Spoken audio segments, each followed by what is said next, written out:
भगवान ऐसा पड़ोसी सबको दे। खट खट खट खट, कौन है? पता नहीं कौन है, इतनी रात गए। बड़बड़ाते हुए सावित्री जी ने दरवाजे के बीच बने झरोखे से झांक कर देखा।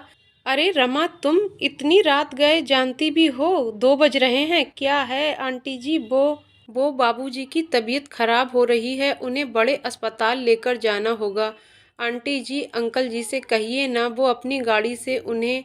बात बीच में काटते हुए सावित्री देवी बोली, बेटा वो इनकी तबीयत खराब है, बड़ी मुश्किल से दवाई देकर सुलाया है, ऊपर से गाड़ी भी ठीक नहीं है। तो तुम चौक पर चली जाओ, वहाँ कोई ऑटो टैक्सी मिल जाएगी। क्या चौक पर?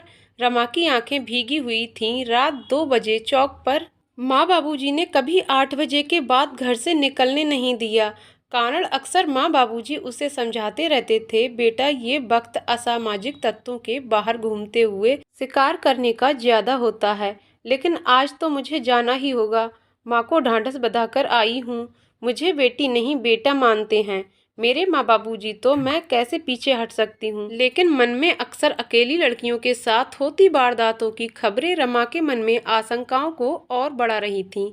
लेकिन वो हिम्मत करते हुए अपनी गली से बाहर सड़क की ओर जाने लगी। अरे रुको, कौन हो तुम? पीछे से आवाज सुनाई दी। रमा ने घबराकर पीछे की ओर देखा तो गली के नुक्कड़ पर महीने भर पहले रहने आए नए पड़ोसी, जो कि रिक्शा चलाते थे, को खड़ा पाया।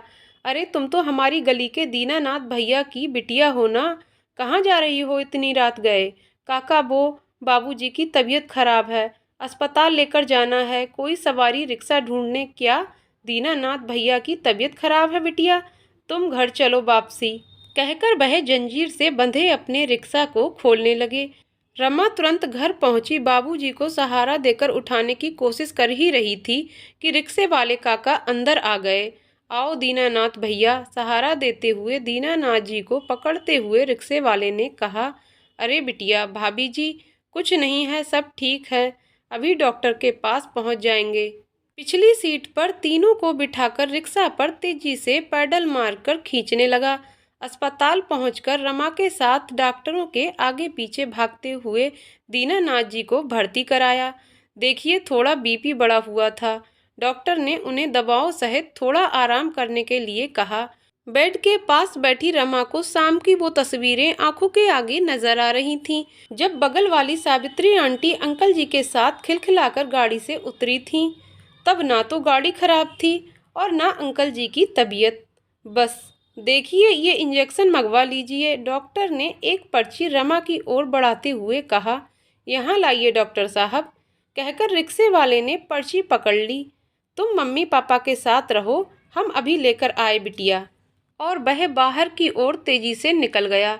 रमा एकटक उसकी ओर देखती रही। एक छोटा सा चद्दर वाले मकान में रहने वाला रिक्शा वाला। गली में सभी के घर 2-3 मंजिला थे।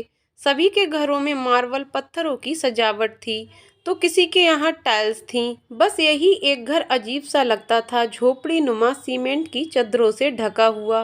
कुछ ही देर में, लो डॉक्टर साहब, अचानक रिक्शे वाले की आवाज ने उसकी तंद्रा भंग की। डॉक्टर ने इंजेक्शन लगाया और आराम करने के लिए कहकर चला गया। सुबह 6 बजे तक डॉक्टर ने 4 बार बीपी चेक किया। तकरीबन सभी समय सुधार था, सो डॉक्टर ने दीनानाथ जी को घर जाने की अनुमति दे दी। वापसी भी रिक्शे पर लेकर रिक्शा वाला बड़ी सावधानी से घर तक छोड़कर जैसे ही चलने को हुआ, रमा ने बटुआ निकालकर 500 का नोट उसकी ओर बढ़ाया। लीजिए काका। ये क्या कर रही हो बिटिया? हम इन सब कामों के पैसे नहीं लेते। मतलब ये तो आपका काम है ना काका, लीजिए। बिटिया, हमारे परिवार ने जीवन यापन के लिए हम सुबह से शाम तक उस ऊपर वाले की दया से मेहनत करके कमा लेते हैं। ज्यादा का लालच नहीं, वो इंतजाम किए देता है हमारे पेट का। और वैसे भी हम एक गली में रहते हैं, ऐसे हम और आप पड़ोसी हुए, और वो पड़ोसी किस काम का जो ऐसी स्थिति में भी साथ ना दे। कहकर रमा के सिर पर हाथ रखकर वो चलने लगा। रमा भीगी हुई आंखें पोंछते हुए ऊपर वाले की ओर देखकर बोली, आप जैसे भगवान रूपी पड़ोसी ईश्वर हर घर के पास रहें। दोस्तों, आपको कहानी कैसी लगी कमेंट करके जरूर बताइएगा। कहानी पसंद आई हो तो वीडियो को लाइक शेयर करें और चैनल को सब्सक्राइब करें। वीडियो को पूरा देखने के लिए बहुत बहुत धन्यवाद दोस्तों।